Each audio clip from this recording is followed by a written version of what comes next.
అనగనగా ఒక అడవిలో ఒక సింహం ఉండేది. ఒకరోజు మధ్యాహ్నం ఆ సింహము కునుకు తీస్తూ ఉండగా ఒక ఎలుక సింహం పైన పడింది. వెంటనే సింహానికి మెలకువ రావడంతో కిసకిస పడుతున్న ఎలుకని సింహం పట్టుకుంది. అల్పాహారము బాగానే ఉంటుందన్న ఉద్దేశంతో ఆ ఎలుకను నోట్లో పెట్టుకోబోయింది. అప్పుడు చిట్టెలుక, ఓ రాజా, నన్నొదిలే. నా చిన్న శరీరంతో నీకెలానూ ఆకలి తీరదు. నన్నొదిలేస్తే ఏ రోజైనా నీకు పనికొస్తాను అని ప్రాధేయపడింది.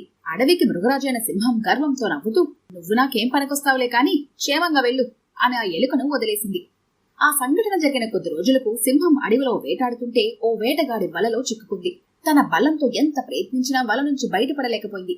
చివరకు కోపంతో నిస్సహాయతతో గట్టిగా అడవి మొత్తం వినిపించేలా గర్జించింది. కొద్దిసేపటికి చిన్నగా భయంతో ఉన్న ఒక చిట్టెలుక చెట్టు వెనక నుండి కనిపించింది.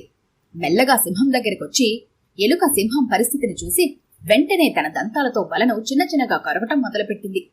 వెంటనే సింహం వలలోంచి బయటపడింది. ఎలుకకి ధన్యవాదాలు చెప్పుకుంది.